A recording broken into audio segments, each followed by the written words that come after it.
CEO of Timus Networks, and today we are in the Tampa office, actually, of our new HQ. And today I have with me Arnie Bellini. And Arnie, of course, we all know who you are as the founder of ConnectWise, but what do you do today?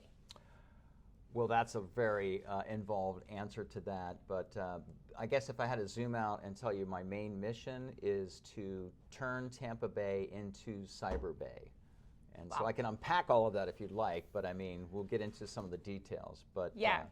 Tampa Bay is already a cybersecurity center of excellence, and so we're adding a few things to the ecosystem here in the Tampa Bay area to have it really take off. Yeah.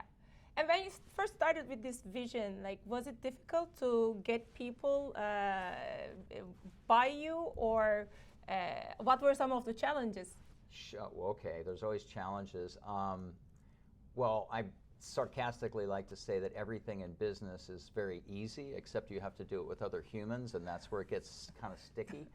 So, I mean, my master plan is really very simple. It's to create a university and an institute of research and learning that pumps talent directly into a specific industry in the Tampa Bay area, and that industry is cybersecurity.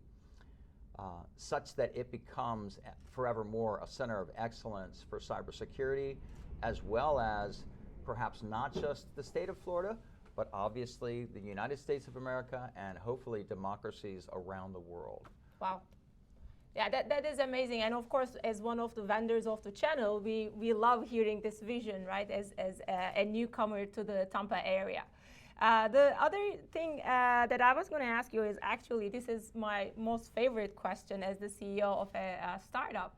I'll go back to your ConnectWise days. Mm-hmm. And of course, you know, ConnectWise didn't just grow into a powerhouse, it also defined the whole ecosystem, right? Like with the MSPs, including getting Tampa to where it is today. So what were the key moments in that journey where you had to make some bold decisions that shaped that success? Yeah, well, I learned, my strategy started when I was getting my MBA at University of South Florida. And I'm sure we're going to get back to University of South Florida because it's epicenter to my whole story. But at USF, you know, the MBA is a great thing to get. I think you have an MBA, yes? I have a master's in electrical engineering. Oh, you're a master's, all right, electrical engineering. So you're way above us MBAs. But as an MBA, you learn you learn everything about business, and so you become well-rounded. Yeah. But the one thing that I really took away from my MBA program, and I was an MBA student in finance, was that the world is incredibly risk adverse. People do not like taking chances. Yeah. And if you're willing to take a little bit more risk than the average person on almost everything that you're going to do in life, that you can, if you draw the curve, it's like you start at a much higher slope, and that slope just increases. And so that was what I had always, I mean, so that's the theory I've always worked on. So I've always taken a little bit more risk, and then I guess the other thing is I've never pursued money. Money's pursued me, and I don't mind, I mean, it's okay. But I mean, I've always pursued trying to fix a problem that I thought this is a worthy problem to work on and to fix. And then, you know, if you do that really well, the money follows. Yeah. And so for me, it's always like, wow, well, there's a lot of money behind doing these kinds of things when you do it right. Yeah.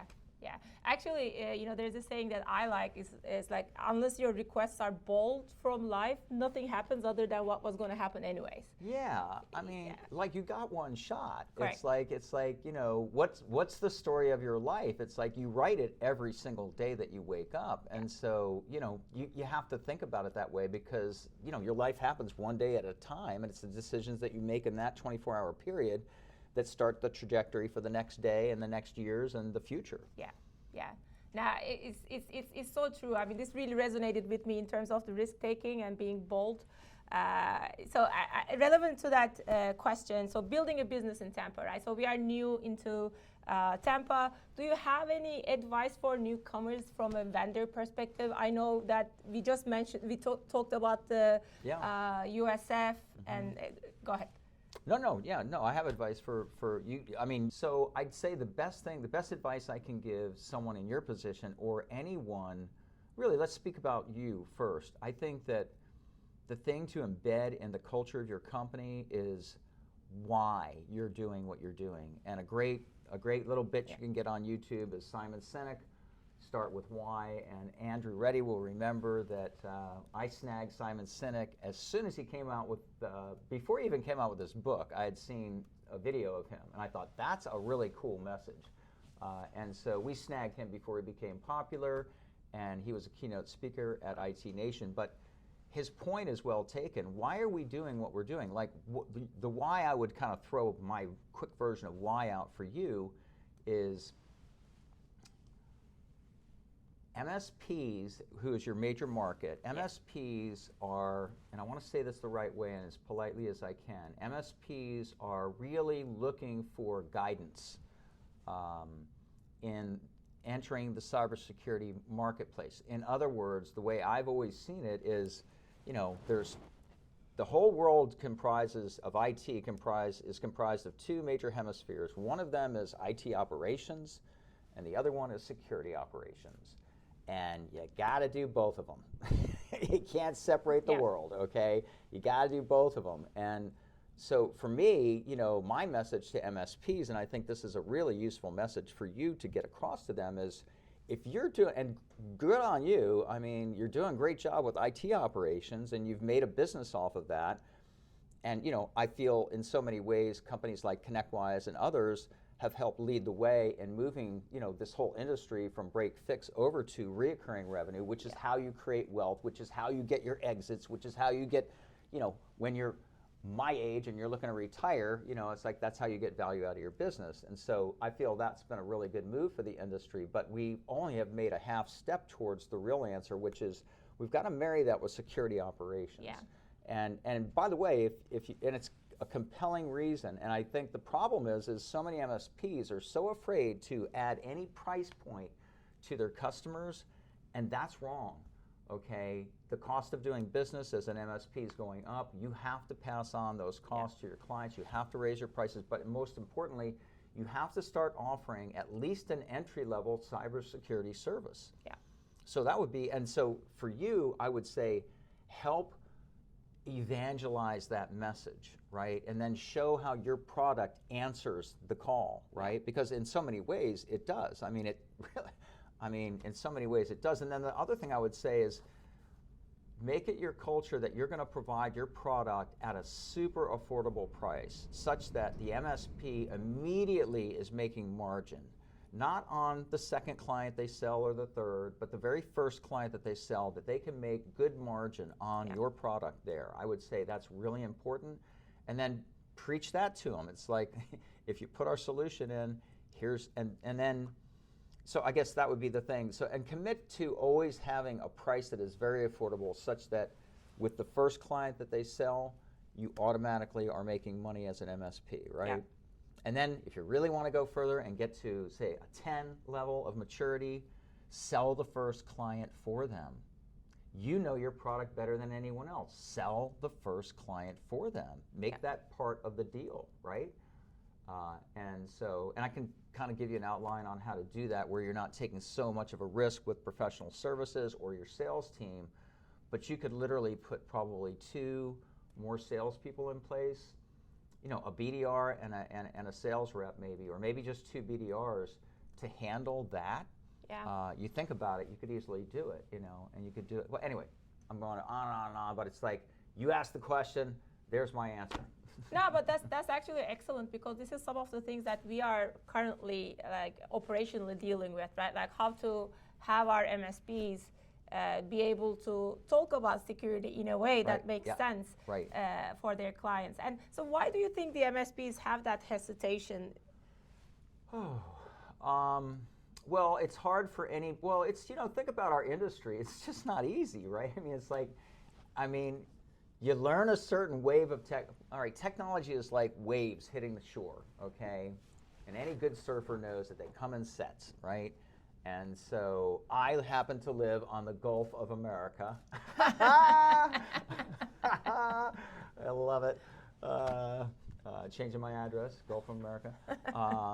It's very big, and so anyway, and so I see these waves coming in, and technology is the same way. It's like you get sets of waves, and you know, we have to keep getting on our surfboard as technicians and as MSPs and paddling back out and catching the next set of waves that are coming in, and they never end, and they never end, and they never end, you know. And so if you think about the world that we've kind of created in, as you know, in the last, say, 40 years, is we started off by saying only the largest companies can have compute power. And we're talking like 1965-ish, you know, only the largest companies could afford it. An IBM, you know, big, you know, System 390, I think, was the big thing in the 60s, something like that. So these things were way too expensive. So then we've miniaturized them. Now we've gotten power to the people, you know, and in the process, what we've done is we've digitized everything, right? Yeah. And in digitizing everything, we've now taken all of the world's knowledge and information and we've digitized it, and there is the new pot of gold. And so hackers are like, wow, this is great. They've digitized absolutely everything. Yeah. You know, and it's all online. And oh, by the way, we're all connected because anyone that's on the internet, I can get to them unless they stop me, unless their doors and windows, if you will, on their computer are closed, right? And so that's where you guys really come in with, hey, we'll put you on the internet with, we're not going to trust anything about you or anywhere where you're going, but we'll be vetting that every time that you make any kind of a decision to make any connection anywhere on the internet.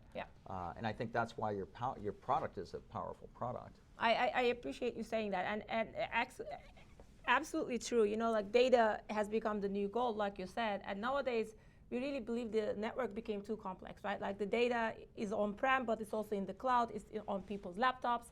So are the users, right? Like even if you're coming back to the office, still you take that laptop. Like people think like, oh, we are in office, back to the office. No, you still have that laptop you take over the weekend, you go to conferences, you go to the coffee shops, and there's a huge risk as soon as the device gets out of the office. So how do you still protect that network and also give back to the MSPs the control of that network, right? Because they're really starting to lose control of what the heck is going on in the network and who's accessing that data, where is that data. So I think solutions like ours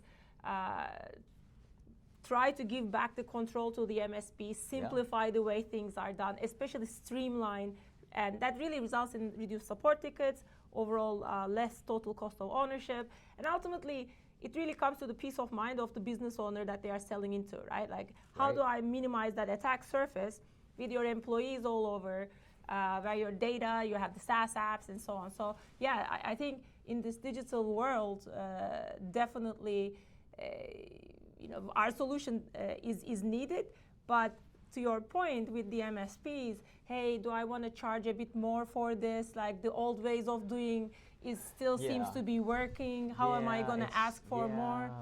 That's not working anymore, though. Well, I mean, it's interesting because I talked to some people at the federal level. I said, when are y'all going to put out a regulation that just kind of forces people to have better cybersecurity hygiene? And I got a really interesting answer. The answer was, there will be no regulation. This is before Trump was in office. So there will be no regulation because regulations just cause us to then have lawsuits. Instead, we're going to pass a law where the liability is squarely on whoever leaks the data. Okay, and I thought, okay, then that makes perfect sense. And so that's where we're headed. So let's be clear. That's where we're headed, okay? Liability, all right? And then let me also be clear. You MSPs that are not dealing with security, I'll give you a story about my own company in Tampa Bay here, and one of my favorite clients, Cohen and Grieve, I'll name them, okay? In fact, they're still our CPA firm, and we put their network in, and we put a firewall in, and we put antivirus in, and we did tape backups, and we did everything right, okay? And they still got hacked. And they came to us and they said, hey, Arnie, we got hacked, it's your fault. And I said, whoa, no. It's not my fault. I wasn't providing that service to you. If you want that service, I guess I can provide that service to you, but I just put the firewall in and the antivirus in. And as I was saying that to them, I realized you're completely liable for this. I mean, why would they ever have any thought in their head that after you did those things, wouldn't you think that a basic layman or business person would say, I feel like I'm pretty safe. And if you're not safe and if you get hacked, who's liable? The MSP is liable. And so my point, and so I literally realized we're totally liable, and I just went into mitigation mode at that point. Like, hey, let's take care of it as best as we can together as a team, which is always the way to do that. But you're not going to get away with it. You have the liability, and so unless you've got a document signed that says, I'm not liable, then you're liable. Yeah. Okay? Yeah. And so, and since you're already liable, because you don't have the document signed, then why not start to charge to protect it and then get a new contract in place when you buy the product being offered, and have them sign off that you now have a limited liability to the scope of what you are providing to them, right? The products and the services that you are providing to them, which gives you an out if they get hacked, because you can't assure anyone that they're not going to get hacked, right?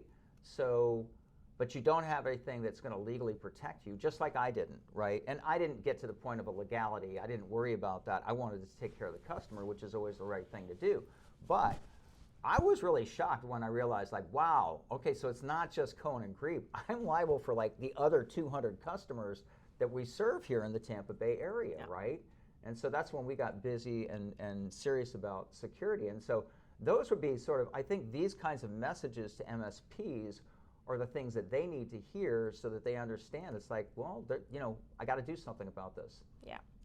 And as a vendor, it's always a bit hard because we also get the message of like, hey, don't do FUD, right? Like, but is it really FUD, like, if it's reality? Because we hear from our MSP partners a lot of stories, you know, when they come to us, usually, you know, one of their clients got hacked, they had to pay ransomware, and then it's kind of like getting a flu shot, right? Like, I hated getting flu shots, but then I had a horrible flu, then I got pneumonia, then I'm like, oh my God, like, cybersecurity is the same thing.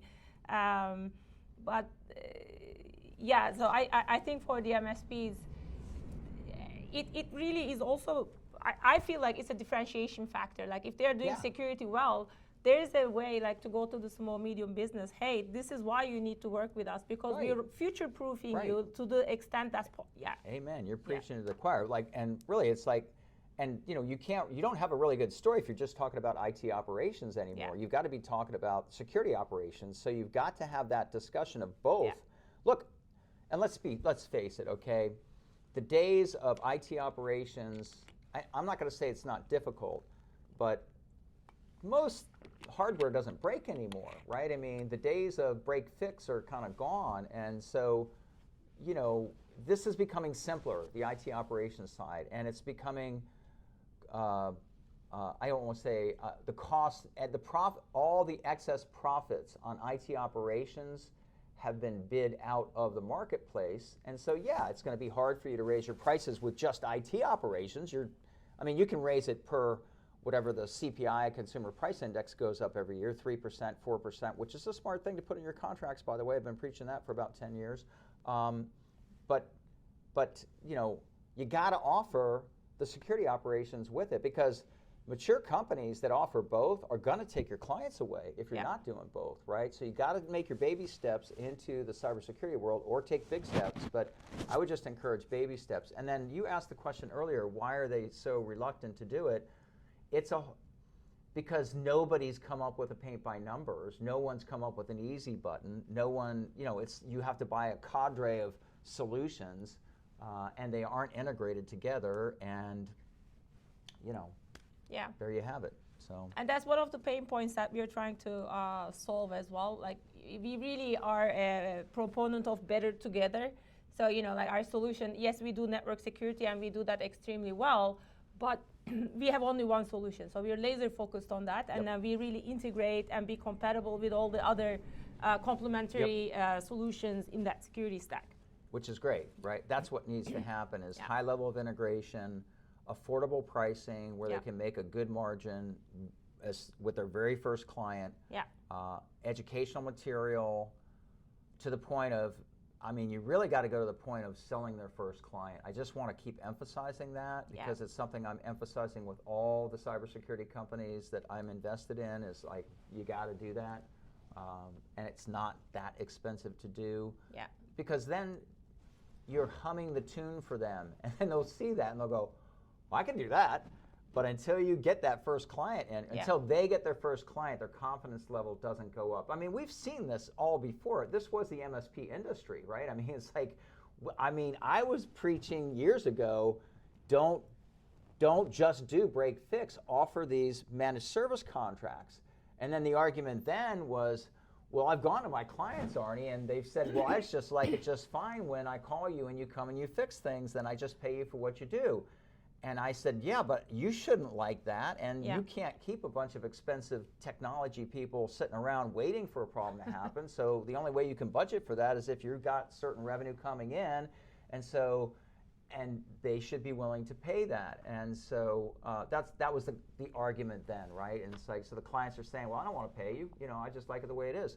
Well, same thing now. It's like, well, I don't really think I need such. So the new version of that is clients are saying, I don't really know if I need that. And I think God, aren't you doing a firewall for me, an antivirus? And then under their breath, they're going, and I've never signed anything that says you're not doing more than that. And I'm not saying clients are dastardly, but I'm just saying, when it comes to if they get hacked, their lawyer's going to be telling them that, right? Yeah. So anyway, the point is you got to go there, right? It's the next wave, right? And so it is exhausting. Our industry is exhausting. There's always new waves of technology, and we have to get on our surfboards and get out there and catch those waves, but you just got to keep doing it. And by the way, you'll never be done because technology keeps coming, and you better be jumping on cybersecurity, and you better be jumping on artificial intelligence and deploying those solutions inside of your client.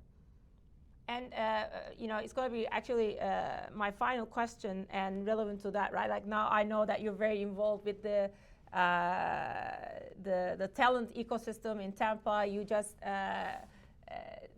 donated significantly into creation of the Bellini department for AI and cybersecurity. I don't know if I told it correctly, but I mean this is like so exciting. And just before we were talking about the fact that you're going to actually even do the curriculum.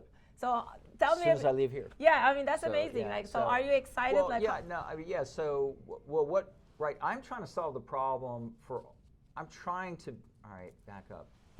If I had to zoom out and tell you the why, it's like I see, if anyone's old enough to remember Mad Magazine's Spy versus Spy, or if as a kid you watched Roadrunner and Coyote, okay?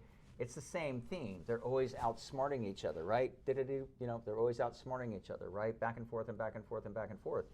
And so, that's the world that we're living in today, and it's really autocracy versus democracy, and it's a global problem. And so I would just say that every nanosecond of every day, those who seek to do the United States of America harm are crossing our digital borders, and we don't even know it. And it's like, we don't even know it, okay? And they're laying in Trojan horses, and we don't know where they're doing that, right? And so, we're at a place where we have to address this problem. And the way you address this problem is we've got to increase the talent base of knowledge in cybersecurity. We've got to have more professionals. The estimate really is about 1 million job openings for cybersecurity professionals in the United States of America right now, right? So now we just gave USF the largest. I didn't know this was the largest gift they'd ever given. It's the largest one they've ever given. But I didn't know it was the largest gift they'd ever been given. I was like, oh, that's good. I would have maybe negotiated, but but it's for a really good cause. So we're putting $40 million to create the Bellini College of Artificial Intelligence and Cybersecurity at the University of South Florida. And the reason for that is because we've already got a really vibrant cyber ecosystem happening here in Tampa Bay. I mean, a lot of people don't know this, but Central Command for the United States of America is 4 miles down the street, okay, on MacDill Air Force Base. So if the United States of America is ever attacked, all the strategy and planning and operationalization of it happens 4 miles down the street, okay? And then also, not just that, there's more. And so we also have central or special operations command center also. What does that mean? It's like any little funny thing that we see that we need to deal with anywhere in the world, the planning and strategic operations happen 4 miles down the street. Okay, so we have probably at MacDill, you know, you think about those two operations, it's going to be chock full of cybersecurity professionals. We probably have 3,000 cybersecurity professionals in the Tampa Bay area just for that reason alone. We also have Cyber Florida, which is a unique institution that the state of Florida has graciously funded to create cybersecurity awareness and training from kindergarten all the way through college, and also promote interactions with the business community. And now that we have a college at the university, we have a research engine that we're going to be turning on and working with local cybersecurity companies to help them evolve. We'll help you evolve your product, right? I mean, we're all about doing research and development that benefits the business community. And then one other small thing, we're going to be pumping 1,200 cybersecurity professionals, we hope, directly into these companies in the Tampa Bay area every semester. Yeah, I mean, count us in. So we definitely would love some interns. Well, you're in the right place at the right time. I can just tell you that. Yeah. And I can tell you, this is exactly the reason why we moved to Tampa, Arnie. Like, this is like seriously thanks to you and like the individuals like you that made Tampa into an MSP hub that it is. And that's why I think a lot of vendors are coming here. And that's exactly the reason why we chose Tampa as our new HQ. Yeah. So thanks so much for what you've done for the ecosystem. Sure. And thanks so much, everybody, for listening.